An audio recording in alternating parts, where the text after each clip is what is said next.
धाय पूछे मोहि जब बिकल नगर नर नार।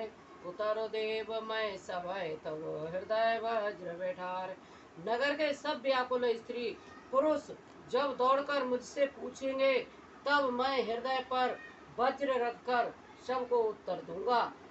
जब दीन दुखी सब माताएं पूछेंगी, तब हे विधाता मैं उन्हें क्या कहूँगा। जब लक्ष्मण जी की माता मुझसे पूछेगी, तब मैं उन्हें कौन सा सुखदायी संदेशा दूंगा कहूँगा। श्री रामचंद्र जी की माता जब इस प्रकार दौड़ी आवेंगी, जैसे नई ब्याही गौ बछड़े को याद करके दौड़ी आती है, तब उनके पूछने पर मैं उन्हें यह उत्तर दूंगा कि श्री राम लक्ष्मण सीता वन को चले गए। जो भी पूछेगा उसे यही उत्तर देना पड़ेगा। हाय अयोध्या जाकर अब मुझे यही सुख लेना, जब दुख से दीन महाराज जिनका जीवन श्री रघुनाथ जी के दर्शन के ही अधीन है मुझसे पूछेंगे, तब मैं कौन सा मोह लेकर उन्हें उत्तर दूंगा कि मैं राजकुमार को कुशल पूर्वक पहुंचा आया हूँ। लक्ष्मण सीता और राम का समाचार सुनते ही महाराज तिनके की तरह शरीर को त्याग देंगे। प्रियतम श्री राम जी रूपी जल के बिछुड़ते ही मेरा हृदय कीचड़ की तरह फट नहीं गया। इससे मैं जानता हूँ कि विधाता ने मुझे यह यातना शरीर ही दिया है, जो पापी जीवों को नरक भोगने के लिए मिलता है। सुमंत्र इस प्रकार मार्ग में पछतावा कर रहे थे। इतने में ही रथ तुरंत तमसा नदी के तट पर आ पहुंचा। मंत्री ने विनय करके चारों निषादों को विदा किया। वे विषाद के व्याकुल होते हुए सुमंत्र के पैरों पड़कर लौटे। नगर में प्रवेश करते मंत्री गिलानी के कारण ऐसे सच्चाते हैं मानो गुरु ब्राह्मण या गौ को मारकर आए हों। सारा दिन एक पेड़ के नीचे बैठकर बिताया। जब संध्या हुई तब मौका मिला।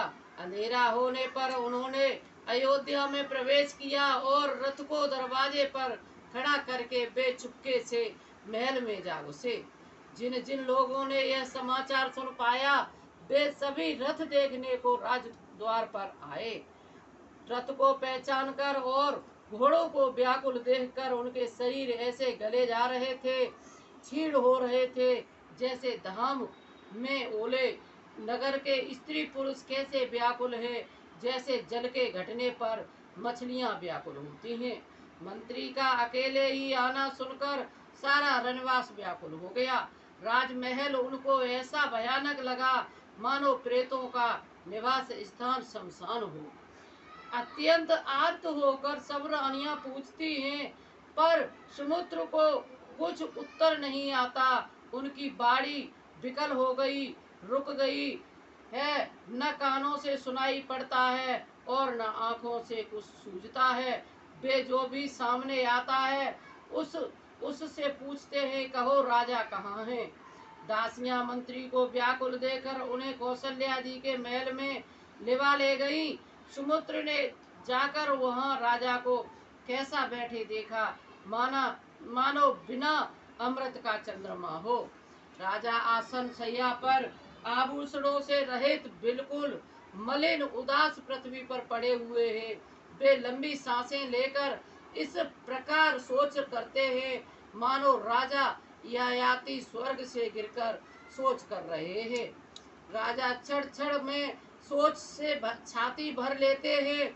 ऐसी विकल दशा है मानो गीधराज जटायु का भाई संपाति पंखों के जल जाने पर गिर पड़ा हो। राजा बार बार राम राम हा स्नेही पधारे राम कहते हैं, फिर हा राम लक्ष्मण हा जानकी ऐसा कहने लगते हैं।